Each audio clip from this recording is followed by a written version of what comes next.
tardes a todos ustedes y a todas.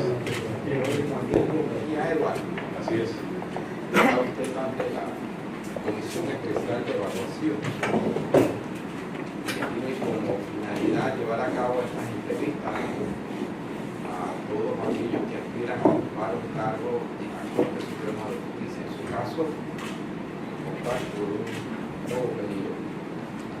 Y para ese propósito de llevar a cabo la entrevista se elaboró un tiempo y se le hizo llegar un cuestionario. Sí. Que nos va a servir de referencia para preguntas que también tengamos por lugar. En ese cuestionario hay una primera pregunta que nos va a permitir conocerlo a través de su historia familiar y profesional y a través de sus historias. Quién es usted como persona, como profesional, así como las cualidades que usted considera que al poseer lo hace merecedor a mantener, mejor dicho, a optar por un nuevo periodo en la Corte Suprema de Justicia en su condición de magistrado de la Corte. Con ese propósito le daré la palabra a la representante de Alianza Ciudadana por Justicia para que le incorpore la pregunta y así iniciar esta entrevista. Buenas tardes, gracias, señor Procurador. Buenas tardes, magistrado. Bienvenido a este proceso para alguno de evaluación, ¿verdad? Para toda evaluación. Por favor, sería tan amable, ¿nos da su nombre completo? Jerónimo Emilio Mejía Edward. Señor magistrado, su número de cédula. 8-229-2214. Gracias. ¿Me va a disculpar su edad, perdón? 54 años. Gracias. Sabemos que está pidiendo mantenerse en la sala, no Sala penal. la sala.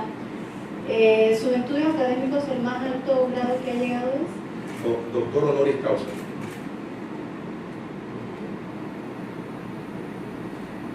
Muchas gracias. Solamente para nuestros registros, ¿cuántos años de experiencia usted tiene en la rama penal? En el órgano judicial, No, en total de sus años de experiencia. 35, 36.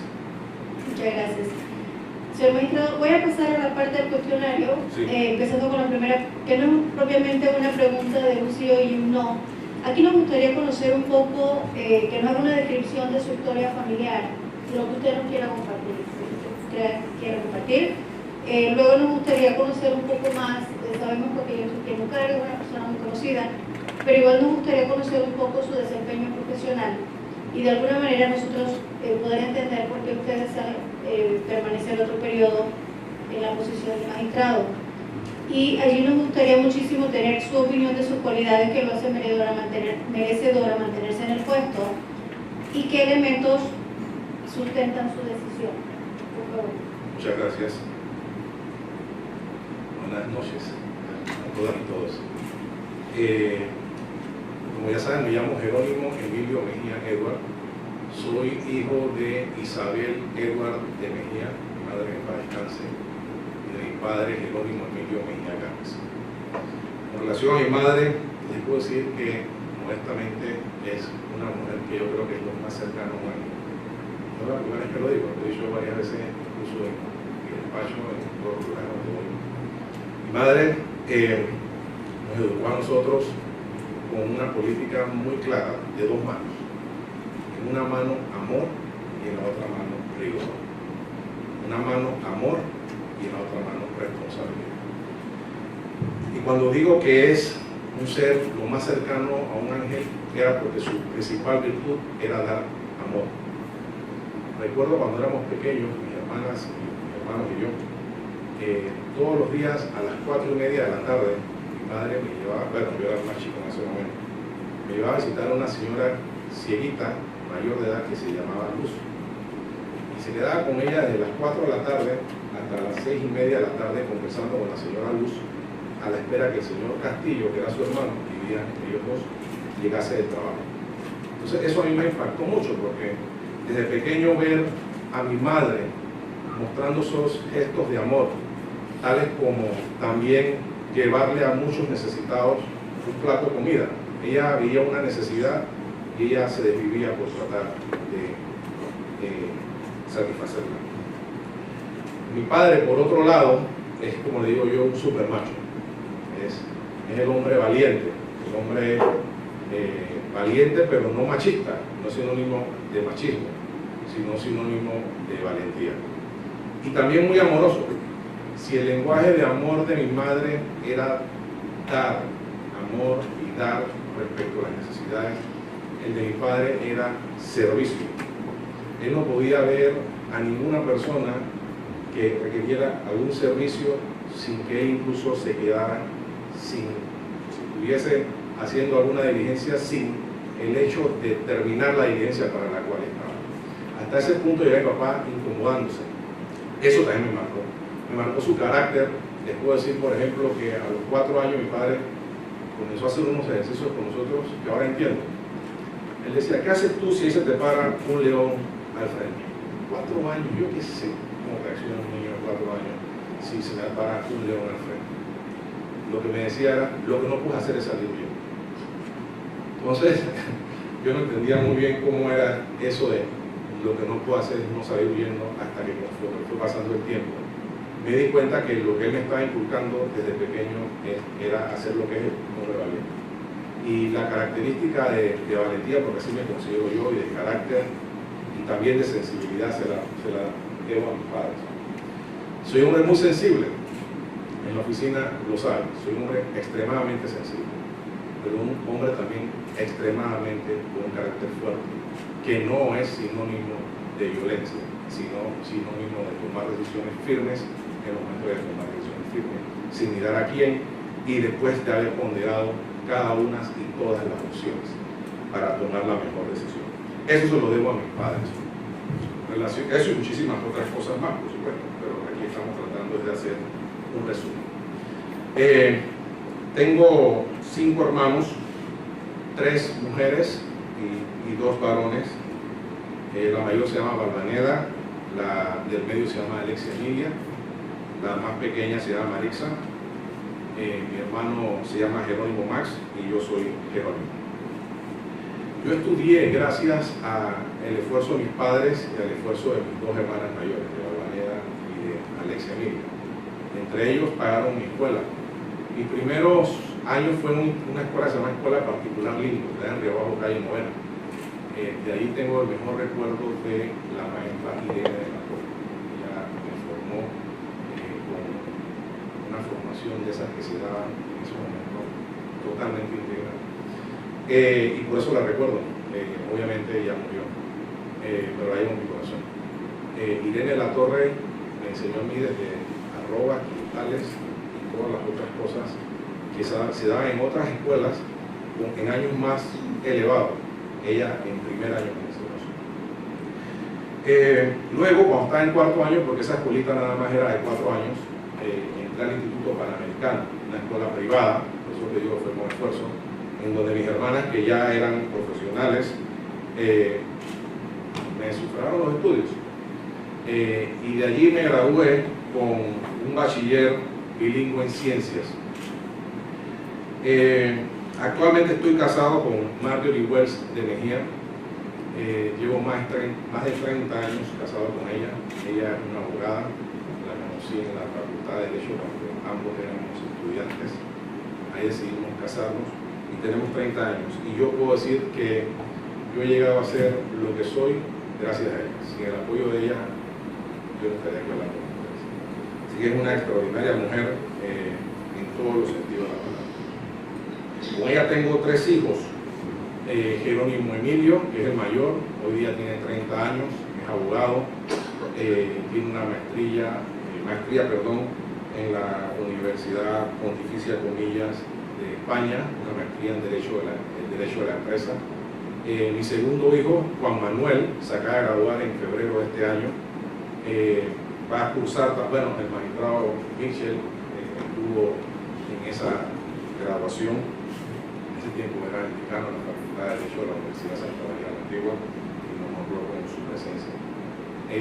Juan Manuel se graduó, hoy día tiene 24 años, en ese momento tenía 23, y está debatiéndose en si estudia una maestría de Derecho Tributario solamente o una que pueda tener también el Derecho Tributario. Mi recomendación fue que estudiese la segunda, por razones obvias, no solo especialización. Y el más chiquito, el Benjamín de nosotros, se llama Daniel Alejandro, acaba de cumplir 18 años, es mayor de edad en este momento, se va a graduar este año, Dios mediante, de secundaria. Y según lo que dice, también va a ser abogado. Así que bueno, serían 3 abogados. Y mi esposa a los 3 le ha dicho que no. A los 3 les ha dicho, no estudien eso, y eso es lo que los muchachos han decidido estudiar al final. Tengo un nieto de año y 8 meses, se llama Emilio Andrés, y ese niño nació en Renacer. Veo aquí caras de personas que creo que saben lo que yo estoy diciendo. Y les puedo decir que ojalá esta entrevista hubiese sido más temprano, porque tengo un par de días que no lo veo y hubiese gustado ya verlo. Pero lo veo todos los días, porque todos los días me mandan videos de las travesuras que hace Emilio Andrés, y a ese niño solo se le ocurre hacer lo que él hace. Tengo 7 sobrinas, 5 sobrinos, y todas y todos son considerados por mí como si fuesen hijos. Como ya les dije, mis primeros estudios fueron en primaria, escuela particular Lindo, y luego el Instituto Panamericano. De allí me gradué de bachiller bilingüe en ciencias y comencé a estudiar ingeniería en sistemas computacionales en la Universidad Tecnológica de Panamá. Lo que les voy a contar es una gran paradoja. Yo no tenía pensado ser ni ingeniero ni abogado. Yo quería ser médico para darle vista a la señora Luz. Imagínense lo que me mandó mi mamá. Desde chiquito yo decía, yo voy a ser médico porque yo le voy a dar vista a la señora Luz. Obviamente eso era casi imposible, pero eso es lo que quería hacer. Pero en las vicisitudes de la vida, cuando realmente te enfrentas a las opciones que puedes enfrentar, tuve que optar por ingeniería en sistemas computacionales. Estando en 4º año de ingeniería en sistemas computacionales, sonó el teléfono de la casa. Yo estaba jugando béisbol en ese momento. A mí hay cosas que me impactan y son cosas que se me quedan grabadas en mi memoria. Y cuando yo vengo de jugar pelota, porque cuando ustedes no crean, yo era shortstop con este tamaño. Yo jugaba shortstop y jugaba bastante shortstop. Lo que jugaron en la liga del colegio, saben lo que yo les estoy diciendo. Recogía bola buena y bateaba duro. A Pepe Vázquez, en paz descanse, le metía jonrón por el medio. Esas son parte de mi anécdota. Bueno, sonó el teléfono y entonces, cuando vengo llegando, me dicen, papá, ¿tienes trabajo? Trabajo, pero si yo no estaba buscando un trabajo. Sí, tienes trabajo, vas a trabajar en la Corte Suprema de Justicia. Imagínense, corazoncito, 19 años tenía yo. Voy a trabajar en la Corte Suprema de Justicia. Yo era estudiante de Ingeniería en Sistemas Computacionales. Y entonces, digo, pero si yo no sé nada de eso. Dice, no, es que ese es un puesto que se llama de asistente y tú vas a tener ahí que asistir al magistrado a hacer cosas. Bueno, yo fui. Era el licenciado Enrique P. Pérez, que falleció el año pasado, en marzo del año pasado, en paz descanse. La persona que me dio la oportunidad para que hiciera un giro en mi mente de lo que realmente yo quería hacer. Comencé a trabajar ahí a los 19 años, no tenía idea de qué era eso. Y el trabajo de asistente no es nada parecido a lo que era ahora. Nosotros éramos unos útiles. Teníamos que ir a la facultad a hacer investigaciones, porque bueno, como buscaban era o profesionales o personas que estuviesen en los últimos años de estudio que entendían que sabían hacer investigaciones, y yo era una de ellas porque estaba en la Universidad Tecnológica de Panamá en 4º año, como en el primer cuatrimestre. Entonces fui a ese trabajo.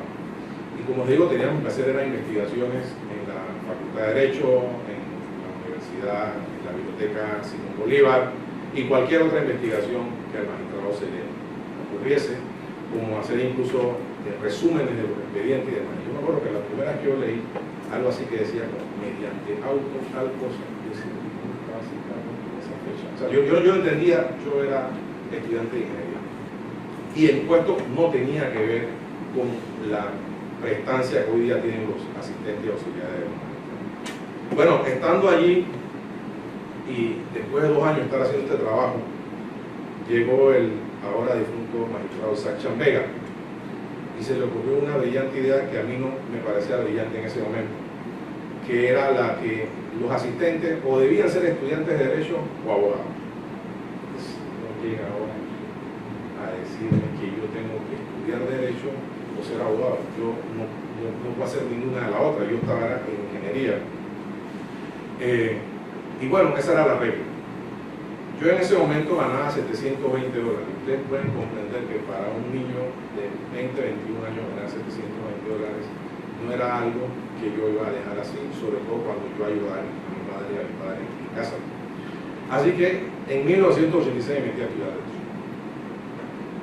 Inicialmente con una obligación para mantener el puesto de trabajo, porque para esa época yo quería ser ingeniero. Y cuando comencé a estudiar Derecho, que de alguna forma entendí que era lo que yo tenía en las manos cuando yo estaba viendo esos expedientes en los cuales yo hacía era resúmenes y demás. Yo dije, no, es que me gusta esto. Y eso ya cambió. En 1988, estaba yo según, ya para el tercer año, publiqué mi primer artículo, ni más ni menos sobre el recurso extraordinario de casación. Imagínense esto, un alumno de Derecho hablando de la casación, pero no solo de la casación, sino de qué era, en qué consistía y demás. En una época en la que, si ahora la gente casi que no escribe, en ese tiempo casi que tampoco. Recuerdo que lo hice por lo que ya tenía en mente, y se lo tengo que confesar. Lo que tenía en mente era que yo decía, yo voy a ser un abogado que va a servir a este país. Y la única forma de hacerlo y de abrirme campo en una profesión en la que solo había espacio para las grandes firmas, así lo entendía yo, era dándome a conocer, y dándome a conocer no por mi tamaño, sino por mi cabeza. Entonces, en 1988 me publiqué el recurso extraordinario de casación y recibí, no lo hice con ese propósito, nunca hago nada de eso, ahora verán, nunca hago nada con ningún propósito de recibir absolutamente nada, sino con el propósito de dar nada. Entonces, llamaron magistrados de la Corte, de otros despachos, magistrados de tribunales superiores, jueces, me llamó el profesor Feliciano Romero Sanjur, me llamó Víctor Benavides, que en ese tiempo era su secretario, y todos me felicitaron, por dos razones. Primero, porque escribí en una cultura donde la gente no estaba acostumbrada a escribir, y segundo, porque escribí del recurso extraordinario de casación. Un año después, o quizás meses después, como ya comenzaba de alguna forma a darme a conocer, di mi primera conferencia y la di en la cárcel Modelo, al personal administrativo de la cárcel Modelo. Eso fue un tiempo antes de la invasión. Esa fue mi primera conferencia, siendo estudiante de Derecho, siendo asistente de magistrado, pero ahora un asistente de magistrado que ya proyectaba, y no solo que proyectaba, sino que fíjese esta anécdota. Algunos magistrados, como el ex magistrado y ahora difunto Manuel José Calvo, Jerry Wilson, me hacían pasar a las reuniones que ellos tenían para escuchar mi opinión jurídica sobre temas. Sin ser abogado, lo único que veían en mí era un muchacho estudioso, pero en demasía. Todavía estudio, pero de forma a veces no muy razonable. Porque me gusta lo que hago, me encanta lo que hago. Yo nací para ser abogado y tengo vocación de juez. Desde 1984 estoy en la Corte y desde 1986 estoy proyectando. Imagínense, yo he contribuido a este país con su jurisprudencia. Yo leo fallos de la Corte de Antilla de la que se fue cuando era asistente. Entonces, vino la invasión y me quedé sin trabajo, porque nos quedamos sin trabajo, pero eso fue solamente un mes. Ya para ese momento yo había dado clase con el doctor César Quintero, que Dios lo tenga en la gloria, y con Rogelio Cruz. Y me les acerqué y le dije, oiga, profesores, ustedes saben, yo trabajaba en la Corte, pero no, tú no te puedes quedar sin trabajo. El doctor Quintero llamó a Fabián Echever, y al magistrado José Manuel Faúndez, y lo mismo hizo Rogelio Cruz Ríos, en ese momento era el procurador general de la Nación. Llamó a José Manuel Faúndez, que fue el magistrado que me recontrató. Y ahí estuve con él hasta enero de 1995. eterno agradecimiento para estos tres juristas que me dieron la oportunidad, porque quizás la opción que tenía yo en ese momento era seguir con ingeniería. Y de hecho eso fue lo que pensaba. Yo decía, bueno, me quedé sin trabajo, y en ese momento ganábamos $840 como asistentes, y decía, bueno, yo puedo echar para adelante con ingeniería. Pero gracias a Dios, estos dos profesores míos me dieron la oportunidad al recomendarme con estos magistrados de la Corte Suprema de Justicia. Bueno, ahí en la Corte seguí trabajando. Y esto que voy a decir, todo lo que estoy diciendo es porque ustedes me han preguntado quién soy yo, y yo tengo que decirles quién soy yo. Esto que voy a decir lo digo con la modestia y la humildad que me caracteriza. A mí me decían el 10º magistrado, pero no en la forma peyorativa esa que se habla del 10º magistrado que dice que anda haciendo, o que en un tiempo andaba haciendo sinvergüenzuras en la Corte. No, el 10º magistrado, el muchacho que tira proyectos y toma decisiones sustentadas en derecho y bien fundamentadas, bien, porque me gustaba y me gusta estudiar. Para ese tiempo llegó Julio Cortés, y esta anécdota la hago porque Julio al principio me consultaba mucho, pero yo sabía que Julio era inteligente, que es inteligente. Yo dije, Julio, ¿por qué no hacemos algo? Tú haces el proyecto y después lo venimos a discutir, éramos asistentes los dos. Julio en 4 meses ya sabía qué era lo que tenía que hacer. Y como éramos estudiantes de Derecho y habíamos dado Derecho Internacional Privado, y nos dimos cuenta que en la Corte los exequatur y todo lo que se hacía en sala cuarta está muy mal hecho de acuerdo a lo que nos habían enseñado en la universidad. Y esto lo digo con el mayor de los respetos, ¿no? Comenzamos nosotros, porque él era el asistente de Carlos Lucas López, que era el presidente de la Corte y de la Sala Civil, y yo de José Manuel Faúndez, que era el presidente de la Sala Penal. Comenzamos nosotros a hacer decisiones aplicando leyes de reenvío y demás, y la Corte, gracias a estos dos muchachos, se encarriló en un tema tan importante sobre saber cuál es la ley aplicable en los temas relacionados con el reenvío, que no se hacía. La Corte le aplicaba la ley panameña a todo. Y gracias a lo que habíamos aprendido nosotros con el profesor Flores, al que cariñosamente en la universidad le dicen Raspadito, porque la mamá era la directora de la lotería. Entonces, desde ese momento, fíjense, nosotros tratando de hacer cosas buenas para la Corte Suprema de Justicia. Con ese mismo espíritu de mejorar las situaciones, me di cuenta que nosotros al inicio de los años 90 ganábamos $1000 los asistentes, pero en el órgano judicial los porteros ganaban pero poquísimo y la gente ganaba muy poco. Y a Sonia de Castro Verde, que hoy es la secretaria de la Sala Civil, y a mí se nos ocurrió que nosotros teníamos que pedir un aumento, primero para los asistentes, pero cuando nos dimos cuenta de la situación precaria de salario que había en el órgano judicial, a mí se me ocurrió la brillante idea de todo o nada. Hacemos un aumento para todos o no recibimos nada.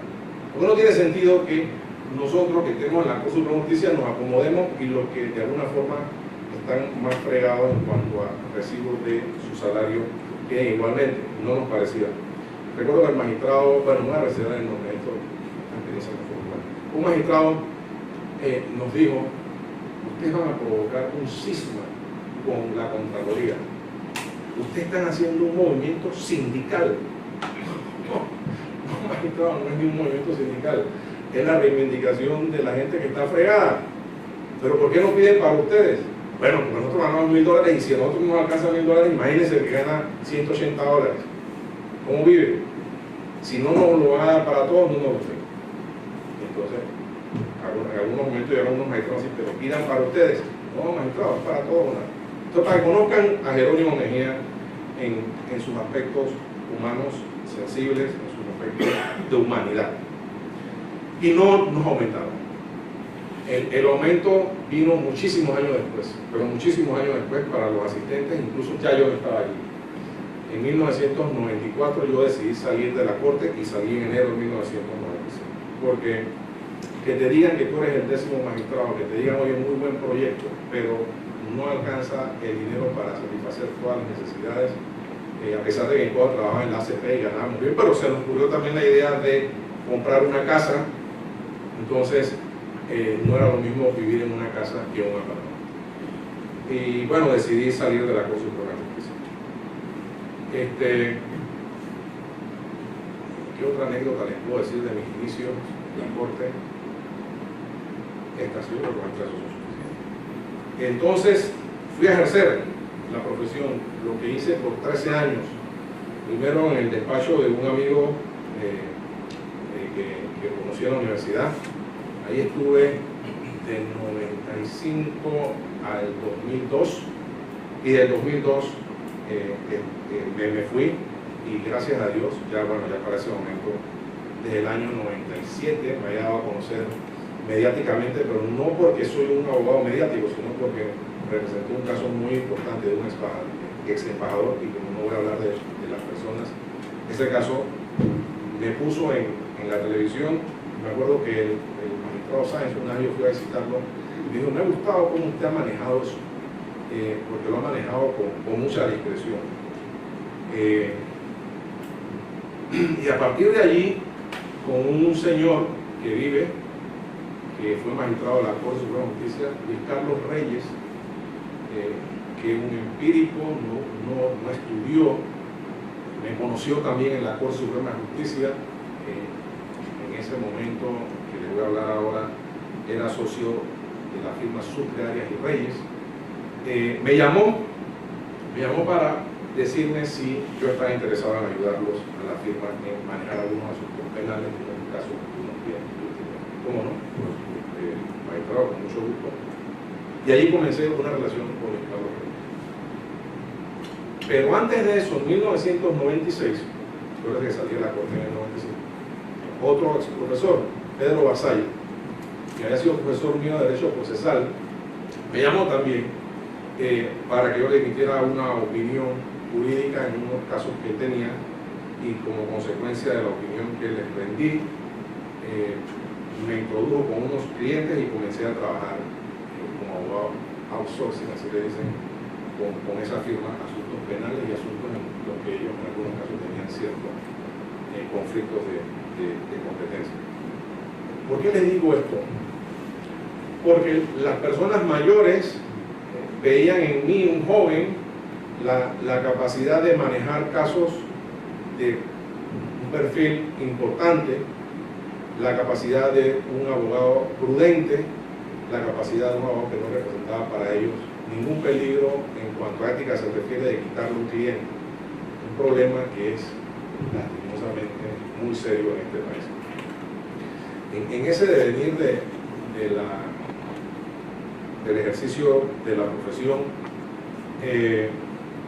bueno, fui abogado de bancos, fui abogado de medios de comunicación social, fui abogado de aseguradora, fui abogado. Me acuerdo que el magistrado Mitchell, cuando llega a la Corte y yo presentaba mis impedimentos, me dice: pero aquí tenemos, y no en la forma despectiva, sino como es el magistrado Mitchell, jocoso en muchas ocasiones, pero aquí tenemos un abogado que ha sido el abogado de todo Panamá, y hay algo de eso es cierto, hay algo de eso es cierto, porque así como atendí bancos, también atendí casos de corte social en los que no cobré ni un centavo, y no uno, sino varios. Ahí está la impronta de mi mano. Ahí está la impronta. Y por más conocido que ya en ese momento era, al menos en el ámbito de los abogados, porque representé a varias firmas importantes del país con sus clientes, nunca se me olvidó dónde venía yo. Nunca se me va a olvidar dónde venía. Entonces, yo quiero referirles también que, estando en la Corte Suprema de Justicia, yo hice un trabajo de graduación sobre el recurso extraordinario de casación. Ese trabajo tiene casi 500 páginas. Esa obra la he tenido yo que reimpactar y llevar en varias ocasiones a la universidad, a la Facultad de Derecho y Ciencias Políticas de la Universidad de Panamá, porque por la gran cantidad de consultas que hacen de ella, se ha dañado en varias ocasiones y me la han pedido y he tenido que llevárselas. Esa obra fue calificada por el Tribunal cuya directora de tesis fue la doctora Auremérita Guerra Villalaz, con una nota de 100 de AAA, y fue recomendada su publicación. Esa obra también, después que yo salí de la corte, comenzó a ser la que se le daba a todos los asistentes nuevos de la sala penal, y que se le da a todos los asistentes nuevos de la sala penal cuando llegan sin mayor experiencia a ser auxiliares de magistrado. En 1994, ya me había graduado, y otro ex profesor, Julio Altafulla, en ese momento era decano de la Facultad de Derecho de la Universidad Latina de Panamá, y me llamó, así como era don Julio, su cosecita, y me dijo que si yo estaba dispuesto a ayudarle en la universidad. Como siempre me había gustado esto de investigador, de dar, ya para esa época había dado varias conferencias, porque de estudiante seguí dando conferencias y de abogado seguí dando conferencias. Entonces, pero no había tenido la experiencia de ser profesor, y mataba y mato por ser profesor, al día de hoy soy profesor. Y Julio Altafulla fue el primero en darme esa oportunidad. Y di clases en la Universidad Latina de Derecho Civil, de Derecho Penal, de Derecho Procesal Penal. En la Universidad de Panamá, pero yo hice un extracto de mi hoja de vida. En la Universidad de Panamá, en varias ocasiones fui profesora honoren, me llamaban los profesores que estaban allí para que yo les diese algunas clases, y yo gustosamente lo hacía sin formalizar ninguna relación contractual con la universidad, iba a honoren.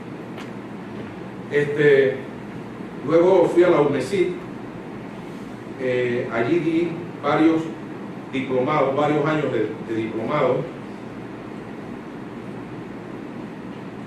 El diplomado se llamaba El Sistema Acusatorio en el Proyecto de Código Procesal Panameño, porque yo había sido uno de los miembros codificadores del Código Penal y Código Procesal Penal, y andaba yo tratando de divulgar el código, conjunto a otras personas, desde luego. Entonces, en la UNESID me pidieron y di clases allí, ese diplomado 2007, 2008, 2009. Con posterioridad, ingresé por solicitud del ahora ex magistrado Oiden Ortega a la Universidad del Istmo, y ahí estoy desde el año 2009 hasta el presente. En la Universidad del Istmo he dado Derecho Constitucional 1, Derecho Constitucional 2 y Filosofía del Derecho. Cuando yo estaba en la Corte, como sabía que la única manera de hacerse un camino en este país era si uno se daba a conocer en buena lid, como decían, ¿no? Yo comencé a estudiar de todo, y yo me hice unas maestrías yo solo. Yo estudiaba un año Derecho Civil y no estudiaba más nada en ese año. El año siguiente estudiaba Derecho Laboral y no estudiaba más nada en ese año. Y así fui, conforme iba pasando el tiempo en la Corte Suprema de Justicia, comencé a estudiar diversas áreas del derecho, lo que me ha ayudado enormemente en el desempeño de mi profesión como abogado en ejercicio y como magistrado, con una perspectiva muy amplia. En algún momento del camino se me ocurrió comenzar a estudiar cosas de filosofía. Me acuerdo que el magistrado Michel me decía el filósofo, y yo también le decía de cariño filósofo.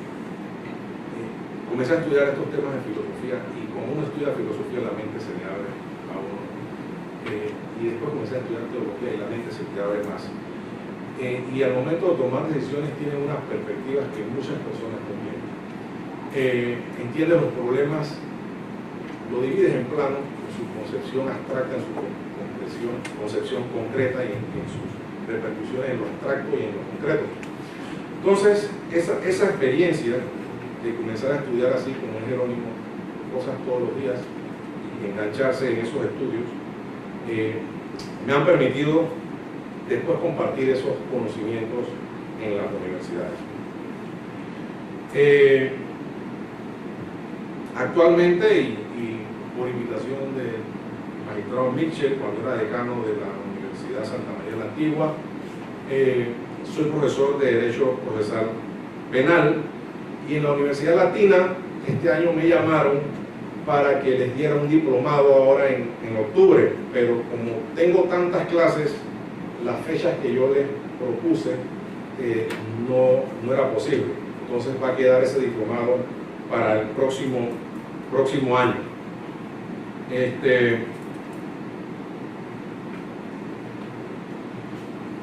En el año 2009 yo realicé un viaje con 2 magistrados más.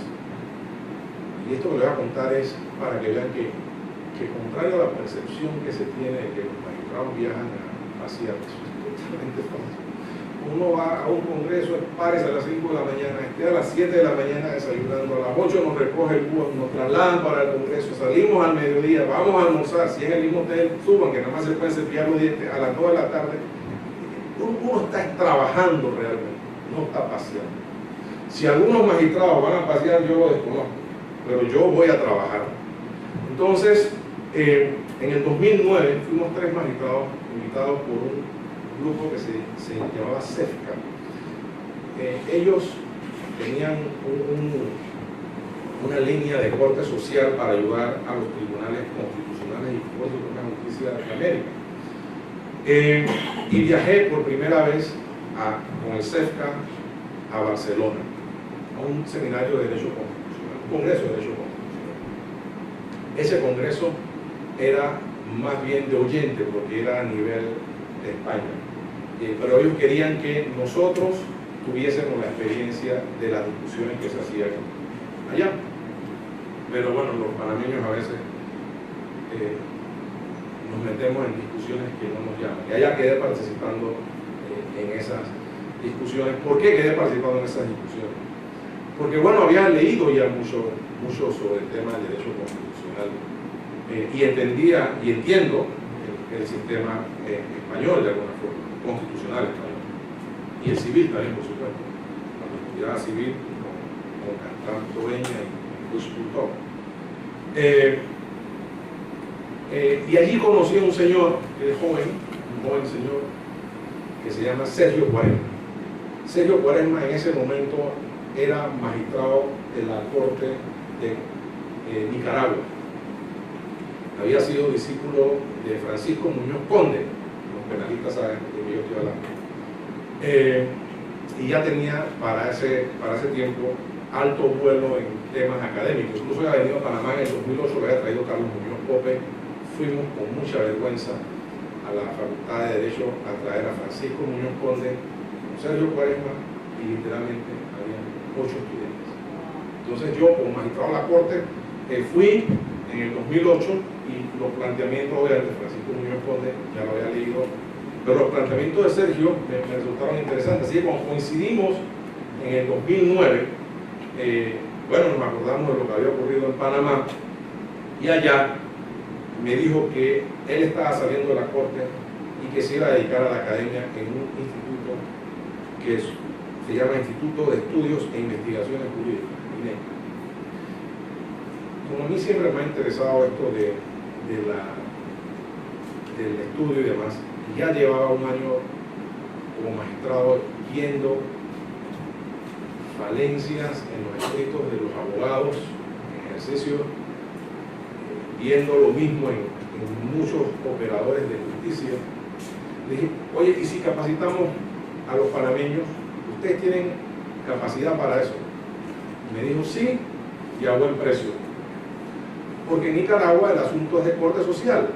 Y el INEC, aunque ustedes no lo crean, ha capacitado en México, ha capacitado en el sur, está capacitando en Panamá, y en Nicaragua. A mí eso me da, esto que voy a decir no es ofensivo respecto a Nicaragua. A mí eso me da de todo, porque este país presuntamente está mejor posicionado económicamente que Nicaragua, y nosotros deberíamos, los panameños, estar capacitando. Pero bueno, son los nicaragüenses, con un grupo que ya no solo es de nicaragüenses. Ahí en un momento como profesor estuvo también Raúl Eugenio Zaffaroni, ustedes saben de lo que estoy hablando, hoy día es juez de la Corte Interamericana de Derechos Humanos, un extraordinario penalista. Y había, bueno, Francisco Muñoz Conde también, como profesores invitados del INEC. Lastimosamente, cuando el INEC entra en Panamá, ya ellos no estaban ahí. Así que trajimos y firmamos en el 2012 un convenio de capacitación con el INEC. En el INEC, a la fecha de hoy, se ha dado diplomado, maestría y se va para un doctorado. Y tenemos en Panamá, gracias a esa gestión, bueno, la cifra no importa, más de 2.000 funcionarios judiciales que se han capacitado con el INEC. Y tenemos 300 y pico de abogados en ejercicio que se han capacitado con el INEC. También en el 2009, porque soy de los que cree firmemente en los derechos humanos, gestioné en uno de estos viajes, gestioné con la Corte Interamericana de Derechos que vinieran a Panamá a realizar un curso de 9 meses. Y los expertos que la Corte Interamericana puso a disposición vinieron para ese tiempo. El magistrado Mitchell era el presidente de la Corte Suprema de Justicia. Le propuse la idea, incluso invitó a, vinieron dos magistrados, dos jueces de la Corte Interamericana a visitar la Corte. Ahí el magistrado Mitchell dice, el magistrado Jerónimo Mejía, le encanta el tema de derechos humanos, y se gestionó ese curso de 9 meses. Nuestros funcionarios tuvieron la posibilidad de ser capacitados por 9 meses en Panamá, y uno de esos funcionarios fui yo. Yo también tomé el curso de 9 meses de la Corte Interamericana, que también estuvo auspiciada por una fundación alemana que se llama Konrad Adenauer.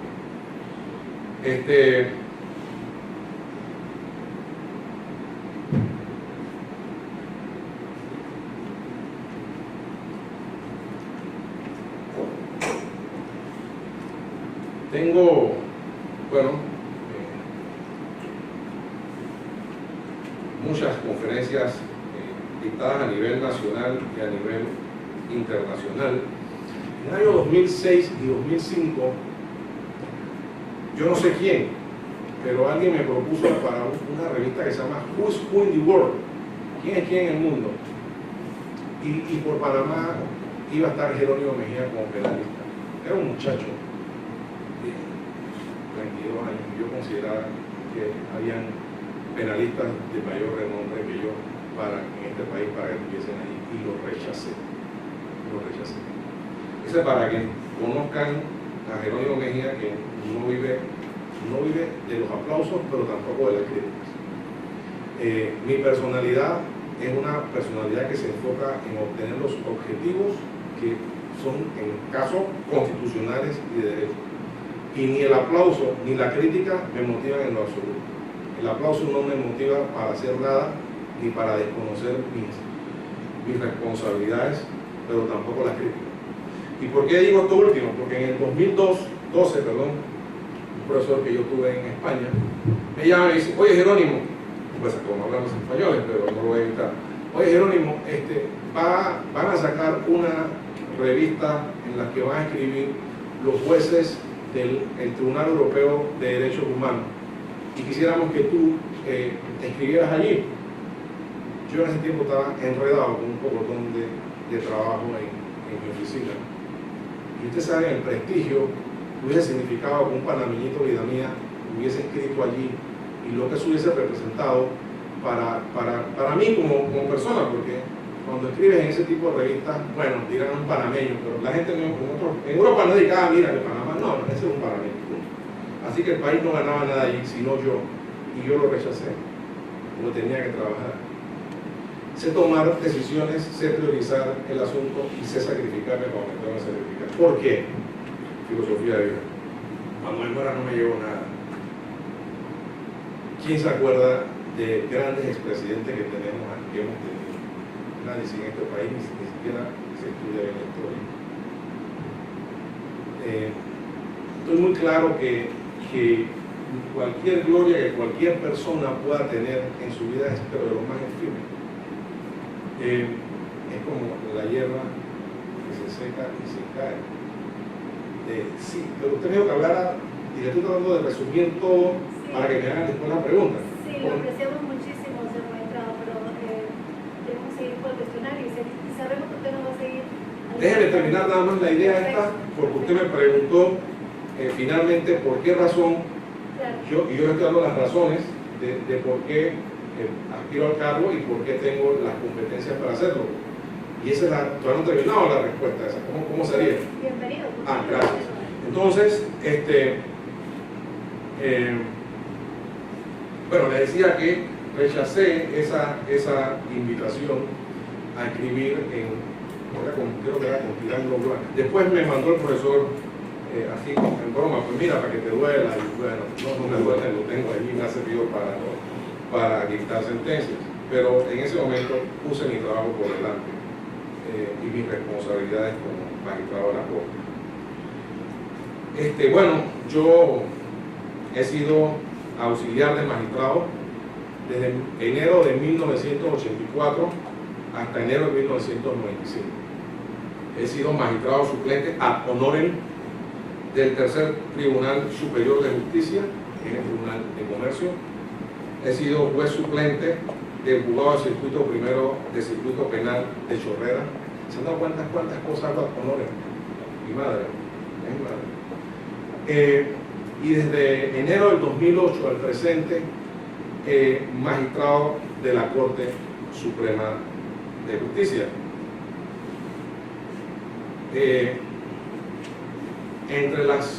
Antes de hablar de las cualidades, quisiera, bueno, les voy a hablar de las cualidades. Estas cualidades le pedí a varias personas que me dijeran, le hice la pregunta, pónganme allí qué piensan ustedes de mí. Estas cualidades no las escribí yo, porque yo me siento en total incapacidad de mirarme y ver las cualidades que yo pueda tener. Y este es un resumen de lo que dijeron, 11 personas. Dice así: experiencia y conocimiento jurídico en lo judicial como abogado en ejercicio y gremialista. Explico. Desde 1997 hasta el 2007 fui el presidente de la Comisión de Asuntos Penales y Penitenciarios del Colegio Nacional de Abogados. Así que también tengo experiencia gremialista. Y de agosto del 2007 a diciembre del 2007 fui el presidente por muy poco tiempo de la Comisión de Derecho Procesal Penal. Y bueno, porque coincidió que me nombraron magistrado de la Corte Suprema de Justicia. Preparación académica y no académica, capacidad de organizar, de establecer las metas del equipo y alcanzarlas, capacidad de establecer prioridades y administrar, sabe cómo hacer el trabajo, mucha empatía con el equipo, sabe escuchar, comprensivo, empático en lo laboral y personal, mantiene el control, mediador, paciente, controlador de sus emociones, personalidad fuerte, don de gente.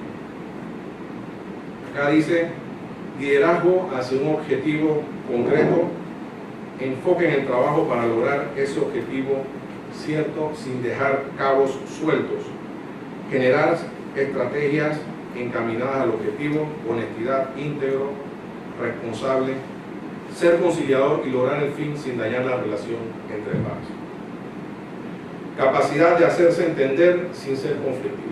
Bueno, esas son las cualidades que han visto otros en mí, yo no he puesto ni una J allí. Y finalmente, porque no quiero seguir abrumándolos, finalmente hay otra cualidad u otra característica que podría ser tomada en consideración y que tiene que ver con un reciente reconocimiento internacional que me hicieron a mí. Doctor honoris causa por el Instituto Universitario Puebla, Campus Tabasco, y ese reconocimiento llega cuando yo menos me lo imaginaba. Ahí estaba Diego Valadez. Imagínense con quiénes me reconocieron a mí. Con Diego Valadez, con Sergio García Ramírez. Sergio García Ramírez fue el magistrado de la Corte Interamericana que habló por primera vez, bueno, no por primera vez, porque cansado de esta tribunal ya lo había dicho de alguna forma, pero fue el que le comenzó a dar más ímpetu al tema este de el control de convencionalidad. Es un investigador de la UNAM, al igual que Diego Valadez. Diego Valadez es el principal, diría yo, constitucionalista de México. Y junto a otras personalidades me dieron, al igual que a ellos, este honorario, este doctor honoris causa, dice, por su destacada labor en el ámbito de las ciencias jurídicas y reunir los méritos necesarios. Se confiere, bueno, ahí está por lo que sigue, se confiere el presente diploma para el goce de todos los derechos, honores y privilegios correspondientes a este grado. Y en la resolución que hizo el Instituto Universitario, en la parte pertinente, dice, resuelve conferir la máxima distinción institucional, otorgando la investidura con el doctorado honoris causa al doctor Jerónimo Emilio Mejía Edward, por su meritoria trayectoria en las contribuciones a la ciencia jurídica, a la búsqueda de una sociedad con pleno goce de sus derechos y por su invaluable y significativo aporte a la humanidad. Eso lo dice una universidad, un instituto universitario no panameño. Eso no lo digo yo, y eso no lo pedí yo, eso me llegó gracias a Dios. Me llegó por los esfuerzos que, como ya les he dicho, desde muy joven he venido realizando en el estudio de los derechos, del derecho. Así que, después de haberle dicho todo esto, y pido disculpas si me extendí, esas son las razones o las cualidades que ustedes preguntan y las motivaciones que me hacen a mí optar por ser magistrado de la Corte Suprema de Justicia. Muchas gracias, magistrado, por su presentación y le paso la palabra entonces a mis compañeros. Gracias. Muy bien. Gracias, magistrado. Le doy la palabra al representante de la Defensoría del Pueblo. Buenas noches, magistrado. Verlo.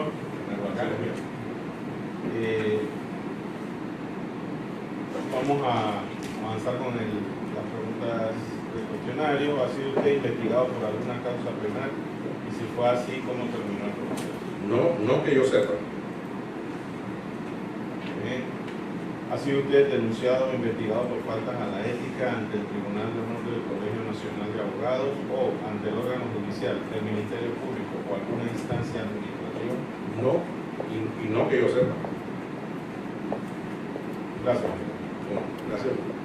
Julio Domínguez, de la Procuraduría General. Buenas noches, magistrado. Continuando con la pregunta que son propias del cuestionario que se lanzó, vamos a hacerle la corresponde a la número 8. Bueno, usted ya es magistrado, ¿no? Sí. De hecho, la pregunta es ¿cómo garantizaría usted la independencia en la prestación del servicio de administración de justicia en el marco institucional existente? Muy bien. Como lo he hecho hasta ahora. A mí no me llamó nunca ni un presidente de la República. No he tenido contacto en lo absoluto con un presidente de la República en estos 11 años de ejercicio de la profesión como magistrado de la Corte Suprema de Justicia. La pregunta habla de en el marco institucional existente. Yo quisiera referirme un poco a eso, porque este es un tema en el que creo yo, y lamentablemente muchos operadores de justicia no entienden. Cuando el Poder Constituyente se da una constitución y establece como uno de los poderes al Poder Judicial o al órgano judicial, lo que nos viene a decir eso en una correcta teoría política es que ese es el órgano y el poder de control. Es el órgano y el poder de control de los restantes poderes. Y ese órgano tiene la capacidad de hacerse respetar, porque es el que tiene la autoridad para administrar justicia en nombre de la República y por autoridad de la ley. Así que en el marco institucional, lo primero que debemos tener presente es de quién estamos hablando. Ustedes me van a escuchar a mí hacer preguntas porque ese es parte del método filosófico. ¿Qué es esto? ¿De qué se trata? ¿Cómo se hace? ¿De quién estamos hablando? Estamos hablando de un poder constitucional. Es decir, un poder que está establecido en la Constitución. Y que está establecido en la Constitución porque así el poder de poderes lo quiso, que es el poder constituyente. Y ese poder constituyente, como no tiene la capacidad de ser ese mismo poder el que vaya a ejercer los poderes con las instituciones que se hayan establecido, tiene necesariamente que constituir unos poderes que se llaman poderes constituidos. Y entre ellos está el órgano judicial o poder judicial, como se le pudiera llamar. Ese mismo constituyente establece en lo que respecta a nuestra Constitución, ¿puedo consultar la Constitución?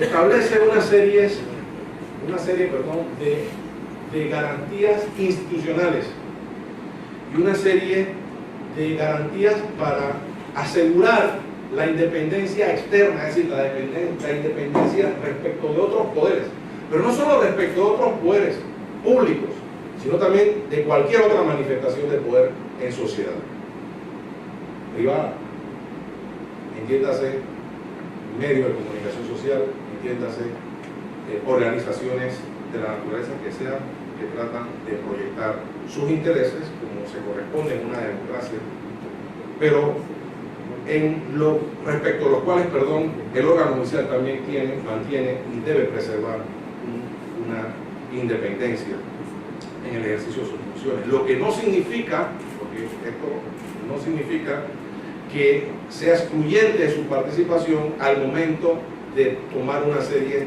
de decisiones que son importantes. Lo que estoy hablando es en lo concerniente a cómo se garantiza la independencia funcional, cómo se garantiza la independencia al momento de tomar decisiones, no al momento de prestar el servicio. Esa es otra cosa.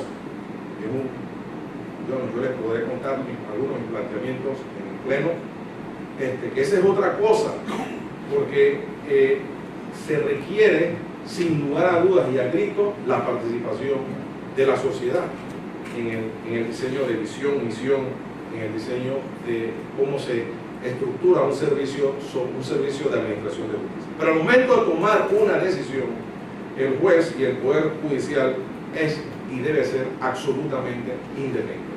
Entonces la Constitución dice en el artículo 210, los magistrados y jueces son independientes en el ejercicio de sus funciones. ¿Y cómo se garantiza eso? Bueno, ser independiente significa no recibir órdenes de mandato. Ser independiente significa tomar decisiones de manera autónoma en conformidad a lo que se le haya planteado y dando las respectivas argumentaciones. Pero ¿cómo se garantiza eso? Se garantiza diciéndole al juez y a los magistrados, y no están sometidos más que a la Constitución y a la ley. Entonces, la primera manifestación de independencia es que se le dice al órgano judicial: oiga, usted no está sometido a más nada ni a más nadie, sino simple y sencillamente a la Constitución y a la ley, y a eso sométase, por favor. Esa es una garantía de independencia. Yo me emociono, yo cuando comienzo a hablar, y más cuando estoy no como juez, sino como dando alguna conferencia o algo así, comienzo a emocionarme. Así que vayan a pensar, ¿qué le pasa al magistrado? No, así soy yo soy vehemente y demás. Y así soy en mis salones de clase. Bueno, el artículo 211, por otro lado, dice: los magistrados y los jueces no serán depuestos ni suspendidos o trasladados en el ejercicio de sus cargos, sino en los casos y con las formalidades que disponga la Constitución. Esa es otra manera como se garantiza constitucionalmente la independencia de los magistrados y jueces. Y es algo que hay que tomarse en serio, porque la Constitución hay que tomársela en serio. Y la Constitución hay que conocerla Y esa es parte de lo que nosotros estamos haciendo en estos diplomados, en estas maestrías y ahora con el doctorado, que la gente entienda dos cosas que en Panamá no se estudian: Constitución y derechos humanos. Pero ¿cómo no vamos a estudiar Constitución y derechos humanos? Si los derechos humanos son lo que le vienen a dar legitimidad al poder público en la concepción más actualizada de lo que es el derecho constitucional, particularmente en la teoría del Estado y en la teoría del Estado constitucional y democrático de derecho. También la Constitución nos dice, en el 213, que toda supresión de empleos en el ramo judicial se hará efectiva al finalizar el periodo correspondiente. ¿Cómo se garantiza un magistrado su independencia? Tomándose en serio esto. Tomándose en serio esto que dice la Constitución. Y teniendo presente y estando muy claro que es un órgano de control, no para ser controlado. No sé si me estoy explicando. Es decir, el órgano que controla es el Poder Judicial. Y eso hay que entenderlo. Porque nadie puede quitarte esa independencia. Si tú eres el controlador, tú eres el que está autorizado en el plano constitucional para ser el intérprete auténtico y último de la Constitución. Es el Pleno de la Corte Suprema de Justicia el que tiene la última palabra en la guarda de la integridad de la Constitución. Venga, entonces usted es el que interpreta eso. ¿Cómo es que usted puede estar de rodillas ante quién? En el plano contencioso administrativo, es una de sus salas la que tiene la capacidad de tener la última palabra en cuanto a interpretación de la legalidad. Pues entonces esa sala tiene que hacerse independiente. Bueno, yo estoy hablando teóricamente, yo no estoy hablando de ninguna sala en particular ni de ningún caso en particular. Lo que estoy diciendo es cómo se garantiza. Bueno, en primer lugar, tomándose en serio esto, sabiendo que si usted no cumple con eso, usted cada vez se deslegitima, y no solo eso, deslegitima al poder que está llamado a controlar a los demás. Y eso hay que tenerlo presente, y de eso hay que saber, y respecto de eso hay que rendir cuentas. Así que la manera como yo he garantizado mi independencia es en cada una de mis decisiones tomarla en lo que es mi mejor leal saber y entender de lo que dice la Constitución y las leyes. Y ese mejor leal saber y entender no es consecuencia de un abogado improvisado. Ya ustedes han escuchado parte de dónde vengo yo, cómo he crecido yo profesionalmente y como persona, y eso es lo que he puesto en práctica a lo largo de mi carrera como abogado profesional y como abogado magistrado de la Corte. Fíjese, ¿por qué menciono como abogado profesional? Porque la ética es fundamental. Y les voy a poner un caso, que cuando me estaban ratificando en el 2000, en diciembre del 2007, ese abogado era diputado o legislador, y refirió esta anécdota que les voy a decir. Jorge Hernán Rubio me llamó una vez: oye Jerónimo, yo tengo un caso penal que quisiera que nos ayudaras en la oficina. El día anterior, quien iba a ser su contraparte de ese caso había ido a mi oficina, y yo había escuchado toda la historia de la contraparte de Jorge Hernán Rubio, y yo llegué a su oficina, y cuando él comenzó a hablar, yo le digo: mira, ni sigas hablando, que en el día de ayer me hice abogado de tu contraparte. Mira, los abogados panameñitos, vida mía, no hacen eso. Ellos escuchan todo lo que tienen que escuchar y después te dicen: yo creo que no voy a poder hacerlo. Yo lo paré, y él hizo esa referencia el día de mi ratificación, lo mismo que la referencia que hizo el licenciado Blandón cuando nosotros fuimos a presentar un habeas corpus a favor de Gustavo Borretti un domingo a la casa de Carlos Humberto Cuestas, que era el secretario de la Corte Suprema de Justicia en ese momento. Es decir, yo también he defendido y he peleado por la democracia en este país. Y no solo desde afuera, sino también desde adentro. Yo no sé, pero te van a decir esto, Morales Michel. Te van a decir esto. Este país en algún momento no se fue a la deriva, porque 4 magistrados de la Corte Suprema de Justicia nos paramos firmes. Harley Mitchell, Oiden Ortega, Víctor Benavides y quienes hablan. Eso es, y dejámoslo hasta ahí. Este país no se fue a la porra porque estos 4 magistrados se pararon firmes. Entonces, sé lo que es luchar por la democracia como estudiante de Derecho, obviamente, como abogado en ejercicio y como magistrado de la Corte Suprema de Justicia. La manera como se garantiza la independencia del órgano judicial y del magistrado es cumpliendo la ley. Y hablando a través de su salvamento de votos. Los salvamentos de votos hay que saber leer. Hay salvamentos de votos que representan una verdadera denuncia. No denuncia de asamblea, una denuncia de irregularidad grave en lo que ha ocurrido en casos en particular. Y yo esos salvamentos de esa naturaleza. Así que en cuanto a la independencia, es lo que he sido. Yo no, y con esto termino, yo soy irreverente a todo poder arbitrar. Totalmente irreverente a todo poder arbitrar. Yo me someto al poder del pueblo a través de la Constitución, a través de las leyes que los representantes del pueblo hacen. Pero fuera de eso, soy irreverente.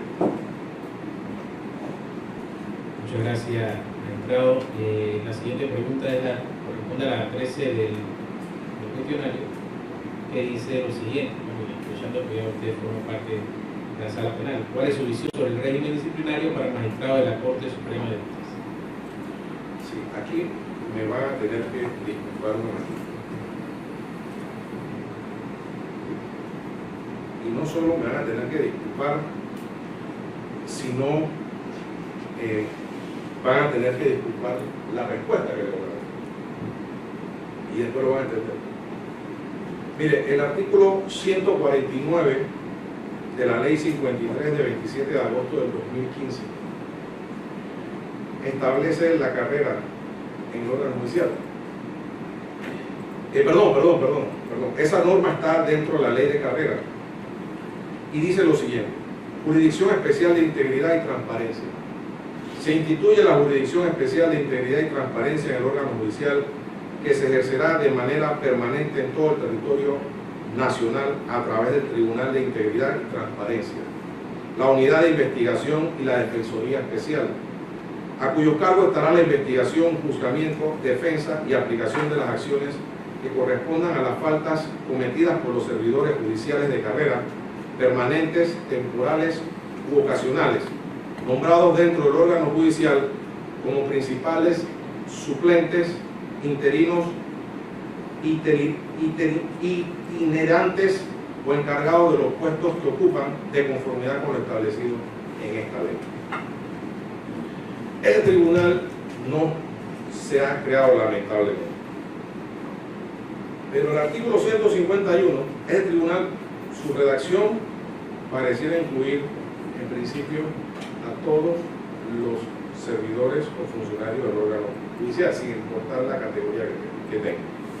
Pero el artículo 151 dice: juzgamiento de magistrados de la Corte Suprema de Justicia.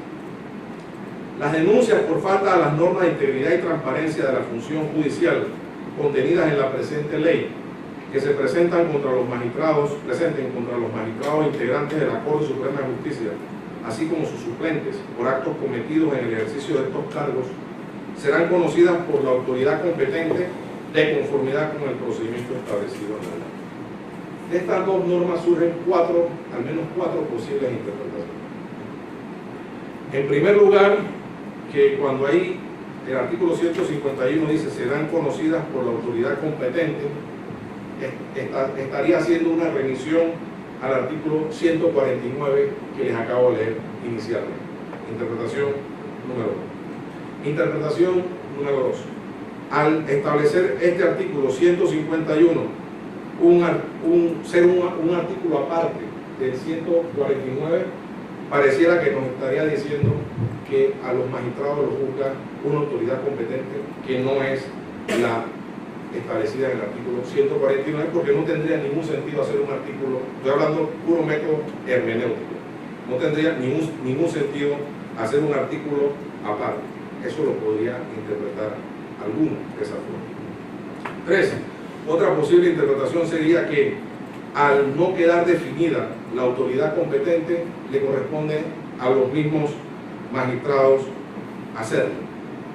Y 4, que al no estar definida la autoridad competente, no hay quien juzgue a los magistrados de la Corte Suprema de Justicia en la actualidad por faltas a las normas de integridad y transparencia. Entonces ocurre lo siguiente, y por eso les dije que le iba a pedir disculpas de antemano. Les he puesto las 4 posibles interpretaciones que la hermenéutica nos permite tener. Esto se va a discutir, en algún momento se va a tener que discutir en la Corte Suprema de Justicia. Si yo adelanto un criterio aquí, me impiden, estoy seguro que me impiden en la manera en que yo pudiera dar una opinión con relación a este tema. Y yo quiero opinar en ese tema. Yo creo en la integridad y en la transparencia. Yo quiero opinar en ese tema. Entonces, si yo doy, aunque fuese así, una opinión personal, es una opinión jurídica. Y ahí me hubiese gustado más bien dar una opinión jurídica. Pero si doy una opinión jurídica, entonces quedaría impedido la discusión que se vaya a realizar en su momento por el Pleno de la Corte Suprema de Justicia, en la que tengo particular interés de participar con el propósito de ser escuchado, que es un derecho democrático que tenemos los magistrados de la Corte. Así que por eso le pido disculpas de antemano. Muchas gracias, magistrado. Eso es todo por parte de nosotros. Pido la palabra a Carlos Díaz. Buenas noches. Yo me siento un poco incómodo porque tenemos la oportunidad, yo siento que la oportunidad que tenemos ahora de tener a un candidato a magistrado, del cual debemos pedirle cuentas de sus 11 años de estar ejerciendo la magistratura, y no hipotéticamente de qué haría como nosotros que no hemos estado allí y no hemos aprovechado una oportunidad como esa. Yo quisiera salirme un poco del cuestionario y ir un poquito allá, porque además yo tuve la oportunidad hace 12 años casi de estar frente a usted cuando usted aspiraba a magistrado, y muchas de las cosas que usted nos ha sustentado aquí las oí cuando usted aspiraba a ser magistrado, y yo sí tenía bastante interés de oírlo, no a quien aspiraba, sino a alguien que todavía es magistrado, y que yo quiero ponerlo en el contexto, porque usted aspiraba a ser magistrado en un momento donde la Corte Suprema de Justicia estaba atravesando por una crisis de credibilidad bastante fuerte que originó el Pacto de Estado por la Justicia, y justamente la decisión del presidente Martín Torrijos fue crear el pacto y, entre esas cosas, crear este mecanismo. Y es más o menos, guardadas las proporciones, el mismo escenario que nosotros nos enfrentamos. Una Corte Suprema que, lejos de haber superado la crisis de credibilidad de los años 2005, yo creo que ha crecido esa situación. Entonces, mi primera pregunta es: ¿qué ha hecho Jerónimo Mejía en la Corte Suprema de Justicia para haber mejorado la imagen que tenía la percepción ciudadana hace más de 12 años de falta de credibilidad de la Corte Suprema de Justicia? Lo planteo así general porque yo tengo además algunas cosas concretas que también yo creo que por justicia usted tiene creo que por lo menos del sector al que yo represento aquí, que es la Alianza Ciudadana por Pedro Ortiz, tiene el derecho a, no quiero usar defenderse, pero de explicar eso, lo que salió publicado en un periódico, que es el tema de conflictos de interés. Yo recuerdo que cuando usted, sí, yo recuerdo que cuando hace 12 años, más o menos 12, casi 12 años, usted asumía el cargo, yo entendía que usted estaba participaba en su negocio como abogado en una firma muy pujante económicamente, y que yo concretamente leo porque usted va a renunciar de lo que usted está ganando en su firma de abogado para ir a ganar $10,000 mensuales, que se lo gana en un caso en su firma. Yo, si no se acuerda, yo le recuerdo que yo le hice esa pregunta. Me parece que fue Mena el que la hizo. No, bueno, Sí. Yo recuerdo perfectamente la pregunta. sí. Y estando usted ahora de magistrado, una de las cosas que han salido publicadas en algún momento de su estancia en la Corte es que usted ya no está en la firma, pero de su esposa y su hijo, debo entender ahora, que es abogado, que sigue en la firma de abogado. Y algunas de las cosas que han salido, y yo tengo la oportunidad frente a usted ahora de que nos pueda aclarar, que puede haber habido algún conflicto de interés en que al negocio que la firma de su esposa, como usted renunció a la firma, maneja en la Corte Suprema, porque ellos no se abstienen de seguir haciendo su negocio. Pero más que eso, yo realmente eso lo digo porque ha salido públicamente, eso no lo estoy diciendo yo. A mí lo que me preocupa es lo primero, ¿qué ha hecho Jerónimo Mejía en los 10 años, casi 12 años, para que la ciudadanía sienta que ahí este señor que vino, porque todo lo que usted nos ha hablado de los conocimientos, yo no tengo la menor duda de ser un hombre estudioso, de ser un hombre que sus fallos vale la pena leerlos, que sus salvamentos de votos enseñan, yo no tengo la menor duda. A mí me preocupa quizás la dimensión política, porque es un ente político, de gobierno. Y si nos podría ayudar. Sí, hombre, con mucho gusto. En primer lugar, no se siente incómodo. Es su derecho y mi obligación. Yo no tengo derecho aquí, yo tengo obligación. Así que no se sienta en lo más. No, yo no me siento incómodo por usted, yo me siento incómodo porque nos hemos gastado mucho tiempo en el cuestionario preguntándole como a los otros. ¿No? Ya, ok, bueno, no, yo entendí que se sentía incómodo por la pregunta. No, ese es su derecho. Al contrario, y lo mío es una obligación. Primero, su pregunta es muy genérica. Yo no sé de qué periódico me está hablando, no sé de qué tema en particular usted me está hablando, no sé de qué asunto usted está señalando en que hubo un conflicto de interés, por lo cual me veo realmente en incapacidad de poder contestar la pregunta que usted hace, una de sus preguntas. Pero le voy a decir cómo yo he manejado los conflictos de intereses que desde luego existen cuando uno renuncia a una firma de abogados y la firma sigue gestionando. Y no me dejará mentir el magistrado Richard. El código tiene establecido causales de impedimento. En materia de amparo, existen unas causales de impedimentos muy limitadas, muy limitadas. Y yo planteaba impedimentos en los casos de amparo cuando Mejía Asociado presentaba amparo. Pero los planteaba con base en el artículo 760, porque el hecho de que una firma donde usted fue socio esté presentando un amparo no es causal de impedimento. Y los magistrados no me separaban, lo que significaba que yo iba a tener que conocer un caso de la firma donde yo estaba. Y ahí se comenzó a institucionalizar la abstención de voto. fue Jerónimo Mejía el que dijo: a mí nadie me va a obligar a conocer un caso en donde está la firma de la que yo fui socio.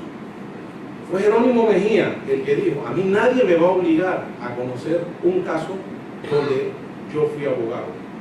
Y en muchas ocasiones yo decía: yo emití un concepto jurídico verbal y no me separaba, porque decían: usted no ha acreditado que emitió el concepto jurídico. Pero si Jerónimo Mejía está diciendo que emitió conceptos jurídicos verbales, eso es suficiente para que se realice el impedimento. Como no me separaban y yo sabía que había emitido el concepto jurídico verbal, me abstuve. Eso se institucionalizó al punto que la Corte Suprema de Justicia estableció un acuerdo, 2 acuerdos, y usted va a ver que ahí dice: con fundamento en los acuerdos de los años tales y tales, me abstengo de votar. Entonces, eso Jerónimo Mejía lo ha hecho en aras de la transparencia.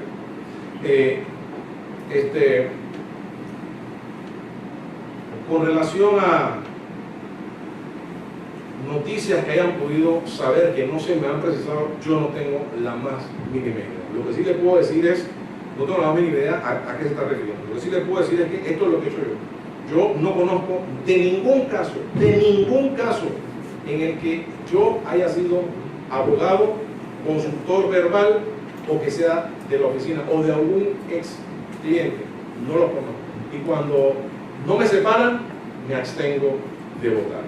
Eso es lo que he hecho yo en aras de la transparencia. Yo tampoco conozco de ningún caso concreto, magistrado, pero yo quería oír un poco esto que usted está diciendo, porque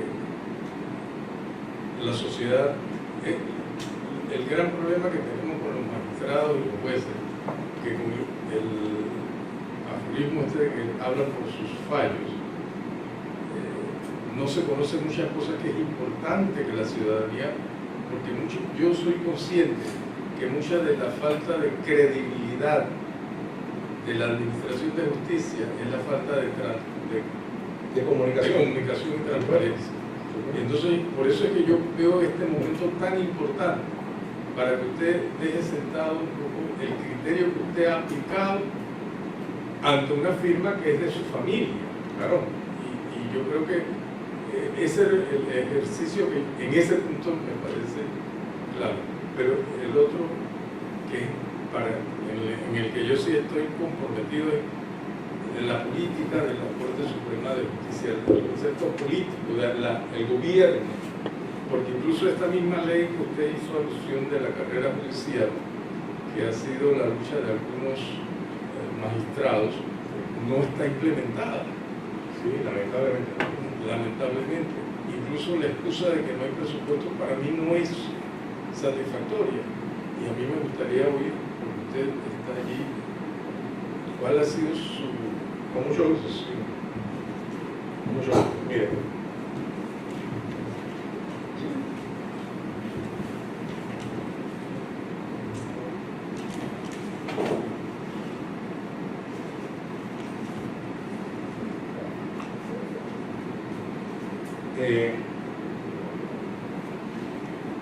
Bueno, en el plano de sentencias, ya usted lo ha reconocido, mis sentencias están debidamente fundamentadas. De hecho, en un tiempo, no sé ahora porque me he desvinculado de eso, cuando se hablaba de Panamá y de los fallos que se había dado en determinadas áreas del derecho en Panamá, los fallos que mandaban, entre otros de los míos, el magistrado Mitchell, también mandaban fallos del magistrado Mitchell, en su momento del magistrado Arjona, y de otros magistrados, pero en un tiempo en el que salieron varios magistrados que estaban antes, los fallos que mandan eran los míos, no son los míos, no sé. Así que yo he contribuido a la jurisprudencia de este país, a la verdadera defensa de los derechos de las personas. Y empiezo por ese año. Fíjense, hasta el 21 de agosto del 2008, en Panamá, la doctrina del bloque de constitucionalidad. ¿Qué es el bloque de constitucionalidad?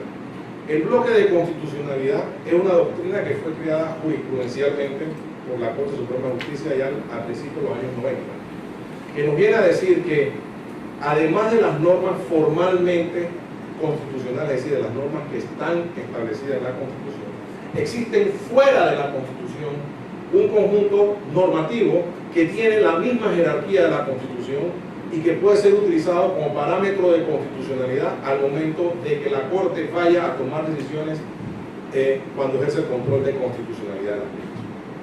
Ese bloque de constitucionalidad que estuvo integrado de una forma en algún momento y que ahora no lo está, no es igual, el bloque de ahora, de estos años, no es igual al de 1990 porque las condiciones del país cambiaron. Eso es lo que muchas personas no saben y siguen citando el bloque a la concepción del doctor Arturo Hoyos, que fue realmente quien comenzó a hablar del bloque en Panamá.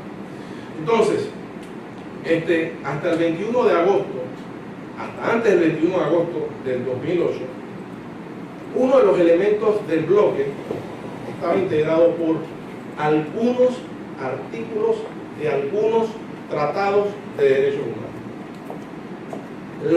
La gran mayoría de tratados y la gran mayoría de los artículos en determinadas convenciones no formaban parte del bloque de constitucionalidad.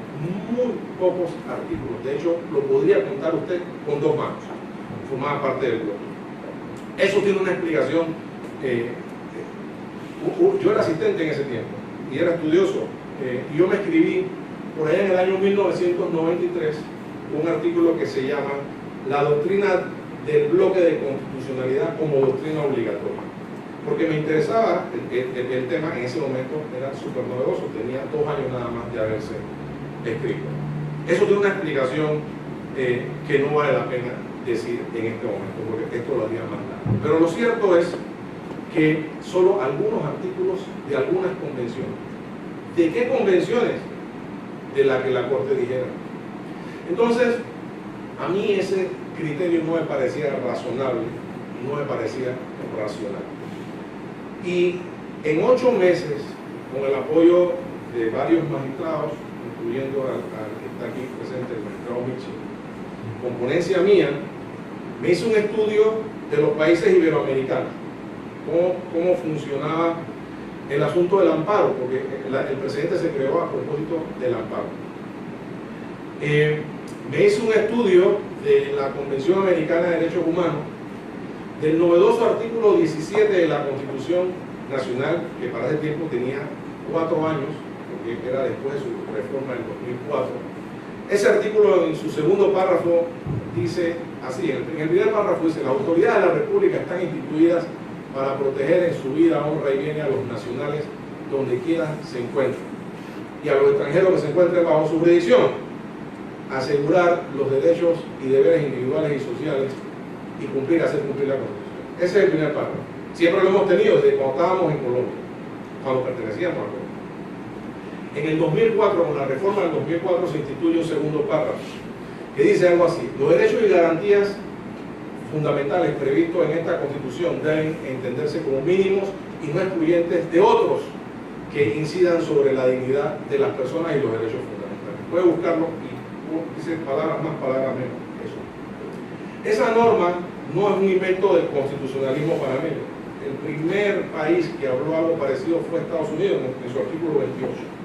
Allá dice algo así: los derechos que esta Constitución consagra no excluyen a otros que el pueblo retiene. Algo así más o menos dice el constitucionalismo norteamericano.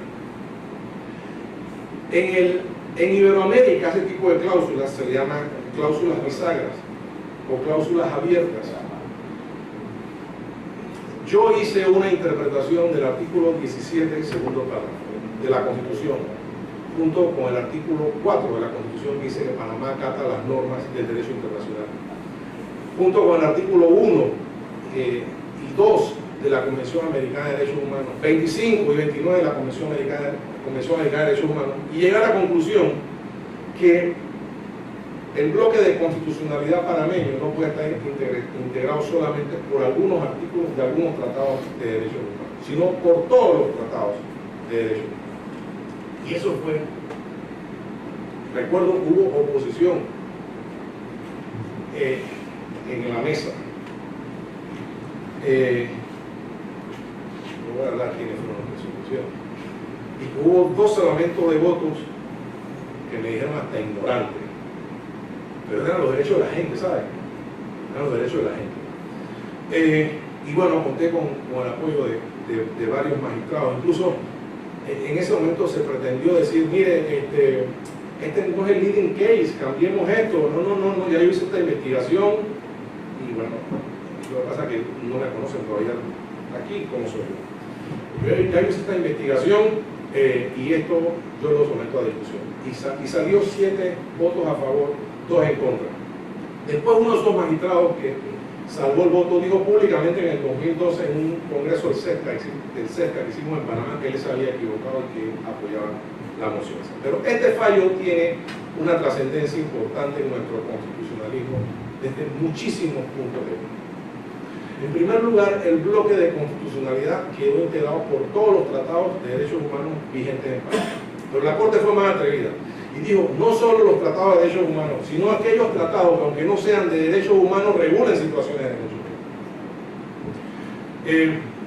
humanos. Se dijo que a propósito del amparo, el artículo 54, nosotros teníamos un problema con el artículo 54 y la jurisprudencia de el artículo 54 de la Constitución y la jurisprudencia de la Corte. El artículo 54 de la Constitución dice algo así como que toda persona contra la cual un servidor público haya expedido una orden de hacer o no hacer que viole sus derechos y garantías constitucionales está legitimado, tiene la posibilidad de presentar un recurso de amparo. Cuando la Corte entraba a analizar el concepto de orden de hacer o de no hacer, se apoyaba en el eminente constitucionalista José Dolores Moscote.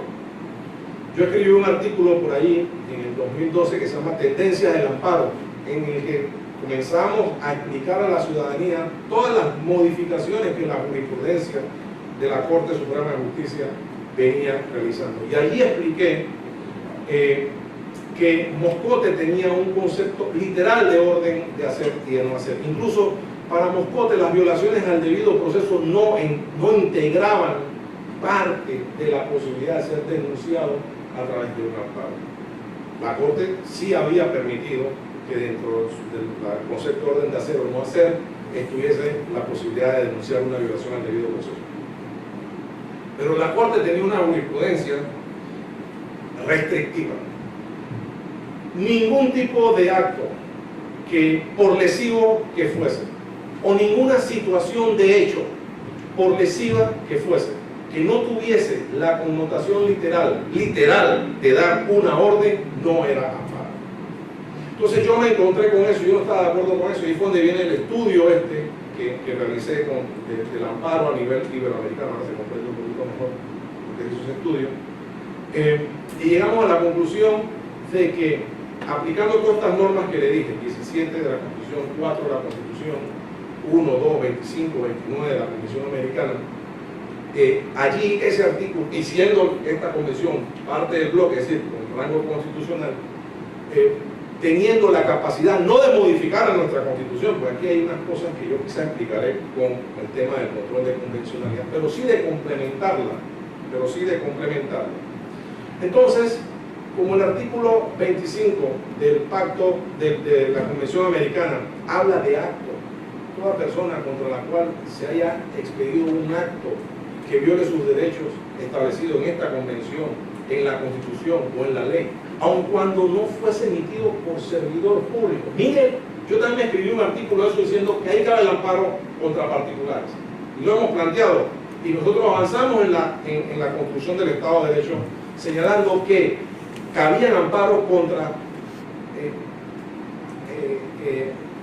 agentes privados que prestan servicios públicos. Eso fue un avance de la jurisprudencia constitucional. Pero todavía no hemos podido conseguir que la Corte diga que, a pesar que yo sí he salvado el voto diciendo que el amparo entre particulares cabe. Ok, entonces, como el artículo 25 de la Convención Americana habla de acto, y si nosotros hiciésemos aquí, vamos a representar este círculo como un universo. El concepto de orden de hacer o de no hacer solamente son dos elementos de ese universo. Aquí está el universo donde están las posibilidades de infracciones y violaciones de los derechos y garantías de las personas. Pero si tenemos nada más un concepto de orden de hacer o de no hacer limitado, la inmensa posibilidad de actos que se le pueden hacer como violación de los derechos de la persona quedan sin tutela, y quedan sin la tutela judicial que previene de una institución como el amparo de derechos fundamentales, que está llamada precisamente a proteger todos esos derechos que no vienen siendo protegidos por ni el habeas corpus ni el habeas data. Todos los otros derechos son tutelables a través del amparo. Cuando usted dice que el amparo ahora cabe contra cualquier acto, usted en el círculo todas las posibles violaciones de los derechos y garantías fundamentales de las personas quedan debidamente salvaguardadas. Eso lo hizo quien nos habla, quien habla con la ponencia.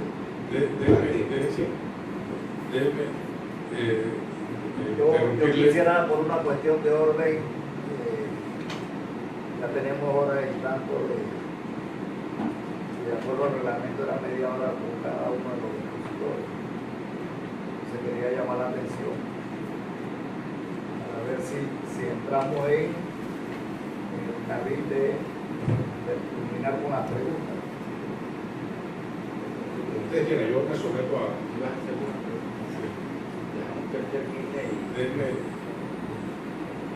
Magistrado, en el nuevo sistema penal acusatorio,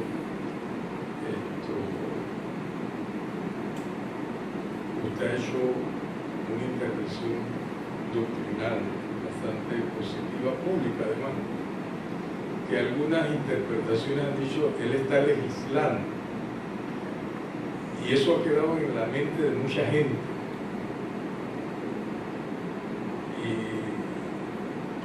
Me gustaría que usted aclarara un poco. Lo hizo ahora, pero lo quiero dirigir un poco a su intervención pública que ha habido en el tema. Mire, yo quiero insistir un poco de que ciertamente que la media hora es cuando la sala está informada. Yo realmente yo personalmente siento una gran responsabilidad en este proceso, y particularmente con el magistrado, porque él está pidiéndola mantenerse. Entonces nosotros debemos tener, yo personalmente, si yo me tengo que quedar con usted solo, yo me voy a quedar con usted solo, porque yo y mi conciencia quiere estar tranquilo de lo que yo tengo que poner aquí en consideración. ¿No? Si queremos... Yo me someto a lo que digan, estos son los que saben sus reglas. Ustedes van a hacer la pregunta. A mí la pregunta que yo quería formular, que usted me la contestó en la locución, ¿Cuál pregunta? Lo del sistema penal acusatorio, que yo creo que el magistrado hizo un aporte intelectual interesante para muchos legos que no han estudiado y que no conocen el sistema y esas cosas, pero que en la opinión pública se manejó y se sigue diciendo muchas. Yo oigo en la radio decir, no lo digo yo, pero yo quiero oír que él empezó a legislar y la gente no entiende que la diferencia entre hacer jurisprudencia, que es interpretar la ley y aplicarla, y lo que hacen los legisladores. Ok, no sé si entiendo la idea, pero no lo mismo, no sé de qué periódico está hablando, de qué caso en particular, pero entiendo el concepto de si un magistrado legisla o no. Miren, si usted busca la Constitución y el Código Judicial, que son las dos normas que regulan el amparo, usted no va a encontrar allí un precepto que diga en qué plazo hay que presentar un amparo. No lo va a encontrar. Cuando yo llegué a la Corte Suprema de Justicia, la jurisprudencia había establecido que las personas tenían el plazo de un mes para presentar un amparo. Yo me comencé a buscar y de dónde sale esto, no hay disposición que regule eso. Pero sí hay normas constitucionales, normas convencionales que establecen lo que se denominan principios. Los principios nos dicen a nosotros que debemos realizar en la mejor medida y en la mayor medida posible lo que ese principio está establecido. Nosotros tenemos principios de la necesidad de tutelar los derechos de las personas. Nosotros tenemos como principio la necesidad y la obligación de garantizar certeza jurídica. De manera que usted conjuga esos dos principios, la Corte en su momento dice, para tutelar a las personas debemos darle un espacio para que puedan decidir si interpone o no un amparo. Lo que no se puede quedar eso es abierto, porque si se queda abierto no hay certeza y seguridad jurídica. Usted se puede imaginar que usted tiene una sentencia y que después de 2 años, alguien o 10 años le meta un amparo, ahí no hay certeza y seguridad jurídica. Entonces la Corte había establecido un plazo de 1 mes. Si a eso le llaman legislar, yo creo que hay un gran desconocimiento de lo que es legislar y de lo que es interpretar normas con base y arreglo a principios. Pero la Corte después llegó a la conclusión que 1 mes seguía siendo un plazo exiguo. Y en agosto, o mejor dicho, en el 2008, dijo que eran 3 meses. Desde ese año hasta el día de hoy, está institucionalizado en la cultura jurídica panameña y en la jurisprudencia de la Corte que usted tiene hasta 3 meses para interponer un amparo. Si eso es legislar, y lo dicen abogados, bueno, es su formación, pero lo cierto es que allí no se está legislando absolutamente nada, se está haciendo una labor hermenéutica ante un vacío. Y nuestro código de procedimiento, nuestro código judicial tiene establecidas unas reglas de cómo se llenan los vacíos de normas procesales. Una de ellas dice que utilice los principios constitucionales y generales del derecho. Y entre los principios constitucionales y generales del derecho está ese de que hay que garantizar tutela de derechos y por otro lado certeza y seguridad jurídica. Entonces, ante el vacío, el juez tiene la posibilidad de interpretar, porque lo que no puedes dejar que el asunto quede en una incertidumbre. No sé si usted se refería a eso, pero ese es un ejemplo de lo que hacemos los jueces. Los jueces ante los vacíos los llenamos, y los jueces ante normas contradictorias buscamos interpretaciones que no sean absurdas. Al menos eso es lo que debería hacer un juez. Lo que no debería hacer son interpretaciones que conduzcan al absurdo. Porque toda interpretación que conduce al absurdo tiene que ser desechada. Bueno, lamentablemente hay jurisprudencia que conduce al absurdo en todos los niveles. Pero eso es parte de ser juez en todos los países. Así que no estoy hablando necesariamente de Panamá. Es lo que les puedo decir. Ayer iba a preguntar a lo que, bueno, vamos a cerrarlo, pero damos una rápida referencia. Bienvenido, Metro. Diga, honorable. Hay una pregunta que me gustaría escuchar tu opinión, porque tengo alguna idea.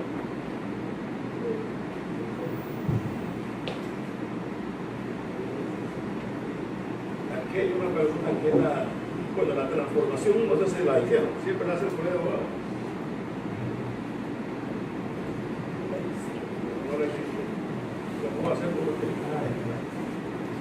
Considero que el servicio de la administración de justicia necesita ser transformado. Expreso, dice. Sin lugar a dudas. Sin lugar a dudas. Pero cuando nosotros hablamos de cuánto tiempo tengo, Si lo resumes en 4 o 5 minutos. bien. Cuando nosotros hablamos de transformación, primero necesitamos saber el estado de cosas, el estado de situación. Uno no transforma sino algo que existe. Uno no transforma en el aire, en el vacío. Entonces, la primera pregunta es, ¿qué tenemos? Y yo tengo aquí algunos. Como tengo poco tiempo, iré sobre la marcha. Un diagnóstico de la justicia sería que tenemos problemas de acceso a la capacitación, es muy limitado. Y funcionario que no se capacita, funcionario no puede prestar un buen servicio. Optimización de la gestión de recursos humanos. Es necesario mayor número de personal y de jueces. Fíjense, la OCDE, creo que así, dice que nosotros necesitamos, en el 2018, necesitábamos 65 jueces por cada 100.000. ¿Y sabe cuántos jueces tenemos por cada 100.000? 12. ¿Cómo no va a haber mora? ¿Cómo no va a haber un servicio ineficiente? Existe una alta carga de trabajo. Si tuviese más tiempo, les puedo decir cómo es un día en mi despacho. Para ver si a algunos se les quita eso de querer ser magistrado sin vocación. Se requiere mayor número de espacios propios. Hay una incertidumbre de los servidores judiciales acerca de su carrera, y eso es algo que yo he venido insistiendo. No pueden ni siquiera pedir un préstamo, porque al estar nombrados en situaciones de interinidad no le dan préstamo a los bancos. ¿Quién se siente así motivado a ejercer una buena función? Es necesario la evaluación continua sobre los avances y el desempeño en el ejercicio del cargo, pero faltan también recursos materiales e insumos. Bueno, y la lista es larga. Te preguntaba hace un rato, ¿qué he hecho yo? Bueno, yo he hecho lo que les he mencionado y otras cosas más, pero en lo concerniente a la situación de la justicia, yo les quiero explicar, y con eso el presidente terminaría, salvo que tengan alguna otra pregunta, que el día que se iba a tomar, yo estaba preguntando mi visión, creo que escuché a mí, el magistrado Michel quería saber mi visión también. El día que se iba a tomar la decisión de escoger al quien fue su último presidente titular de la Corte, yo hice un planteamiento antes de esa designación. Me van a permitir leer porque ahí está mi visión. El acto que está teniendo lugar en este momento no solo es solemne, sino trascendental para la administración de justicia, pero principalmente para el fortalecimiento del Estado de Derecho y por ende para el país entero. La situación de la justicia actual es preocupante. Muchos consideran que es corrupta en todos los niveles, incluyendo la Corte Suprema de Justicia. Ese es un magistrado hablando en la sala de la Corte Suprema de Justicia. La imagen de la justicia para muchos es de espanto y de suspicacia. No hay confianza en ella ni la respetan. Los magistrados son objeto de burla. Considera que existe un temor en la tramitación de expedientes. Esta imagen en parte es el resultado de un cúmulo de insatisfacciones y frustraciones propiciados por algunos actores de la justicia, por las acciones efectivamente realizadas por algunos de ellos e incluso por la conducta delictiva de algún ahora ex magistrado.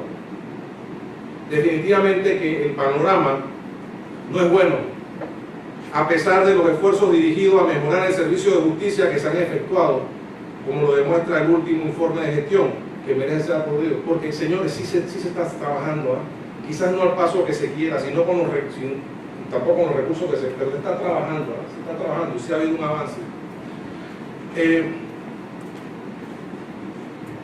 Pero ello no ha sido capaz de mejorar la imagen de la justicia. En términos coloquiales, podría decirse que la justicia está en 3 y 2, 3 bolas y 2 strikes. Así que o acierta o acierta. No puede darse el lujo de equivocarse. Por ello, con la elección debe mandarse un mensaje claro de seriedad y de compromiso honesto e íntegro con la justicia. Lo anterior requiere que se tome en serio un proceso de reconstrucción de la muralla de justicia desde el punto en que nos encontramos. Ese proceso debe ser liderado por la Corte Suprema de Justicia con la participación de la sociedad y demás instituciones. Por eso es fundamental que la escogencia que realicemos hoy le mande un mensaje claro a la sociedad de que entendemos la situación de la justicia y estamos seriamente comprometidos a ponerla en el sitial que justamente cualquier sociedad espera, cualquier sociedad. Uno de los temas principales que se deben atender es la confianza en los administradores de justicia, empezando en la Corte Suprema de Justicia. El proceso de reconstrucción de las murallas de justicia requiere el establecimiento de una visión, la cual ha de ser fijada con la participación democrática de todos los magistrados de la Corte y que debe ajustarse a las necesidades de la sociedad y del servidor judicial. Su cumplimiento reclama un periodo de trabajo intenso y en equipo, todos juntos, de respeto y trato igualitario a los pares y de la inclusión de todos, particularmente de los nuevos magistrados en la definición de la visión y misión de la justicia panameña y en la toma de las decisiones que sean necesarias para implementarlas. Es un proceso incluyente que va a requerir el esfuerzo compartido de todos los magistrados y la correspondiente asignación o distribución de tareas. Por ejemplo, algunos se encargarán de la carrera judicial, otros la implementación del sistema acusatorio, etc. La idea es la de una participación democrática de todos y no de concentración. Tengo fe y confianza en que la justicia de mi país puede llegar a ser lo que, de seguro, todos los aquí presentes desean y sueñan. Una justicia respetada por todos, una administración de justicia transparente y confiable, sustentada en el debido proceso, que le dé a cada uno lo que le corresponde, teniendo en cuenta la dignidad de las personas y el temor reverente de Dios. Nuestra misión, entre otras, es la de lograr que todo el que labore en este lugar se sienta orgulloso del noble trabajo que realiza. Que nadie tenga que bajar la cabeza cuando sale de estos edificios, que puedan caminar con la satisfacción y el compromiso del deber que se ejerce. Sé que muchos de los que trabajamos en el órgano judicial lo hacemos con mística y seriedad. Que no se sientan avergonzados, pero es necesario que ese sentimiento se generalice y sobre todo que la sociedad lo valide. Y seguir señalando otras cosas. Esa es mi visión, esa ha sido parte de mi contribución al ejercicio de magistrado y así como esta hay infinidad de intervenciones luchando por los derechos de las personas, el establecimiento de un verdadero Estado democrático y constitucional de derecho, que es lo único que me motiva a mí a seguir en la brega de esta reconstrucción que es necesario hacer. Magistrado, me pregunto si tanto lo que leyó primero y esto último se puede incorporar al informe que tenemos que rendir. Sí, me preguntaron cuál es mi visión y... No, pero digo el que me los entregue por esto. Con mucho gusto. Sí, me parece que así queda sustentado lo que nos está leyendo. Sí. Bueno, me parece que sería porque ahí está la propuesta de transformación y la visión que usted tiene. Claro. Y termino, tengo que terminar con esto. La convencionalidad. Tú nos comenzabas diciendo que tú jugabas shortstop por cada año. Pues imagínate, tú eras el portero de... No. Termino con esto. Yo jugué basquetbol y béisbol. Primero béisbol y después basquetbol. Por eso digo, yo era el portero de mi equipo. Imagínate, fútbol. Gracias por estar acá. Gracias a ustedes, disculpen el tiempo que me tomó.